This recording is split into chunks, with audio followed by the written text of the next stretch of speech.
Good morning అండి. ఈరోజైతే నేను బ్రేక్ఫాస్ట్కి రవ ఇడ్లీ చేసుకుంటున్నానండి. ఈ రవ ఇడ్లీకి నేను పుదీనా చట్నీ అయితే చేసుకుంటున్నాను. పుదీనా చట్నీ చేయడానికి కావాల్సిన ఐటమ్స్ అండి. గ్రౌండ్ నట్స్ 1 బిగ్ బౌల్ తీసుకున్నానండి. నేను చిల్లీస్ అండి, గ్రీన్ చిల్లీస్. మీకు ఎంత స్పైసీగా తింటారో దాన్ని బట్టి తీసుకోవచ్చండి. ఈ గ్రీన్ చిల్లీస్ని నేను ఆల్రెడీ ఫ్రై చేసుకున్నాను. గ్రౌండ్ నట్స్ని కూడా ఫ్రై చేసుకున్నానండి.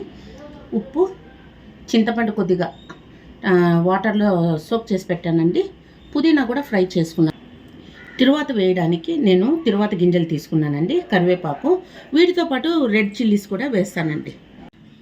చూడండి, ఇప్పుడైతే నేను అన్నీ ఒకటేసారి మిక్సీకి అయితే వేస్తున్నానండి. కొద్దిగా వాటర్ వేసి గ్రైండ్ చేసుకోవాలండి. తిరువాతకైతే రెడీ చేసుకుంటున్నానండి. నేను తిరువాతకైతే కోకోనట్ ఆయిల్ యూజ్ చేస్తున్నాను. ఆయిల్ హీట్ అయిన తర్వాత మనం ముందుగానే రెడీ చేసి పెట్టుకున్నాం కదండి తిరువాత గింజలు, అన్నీ ఒకేసారి వేసుకోవాలండి.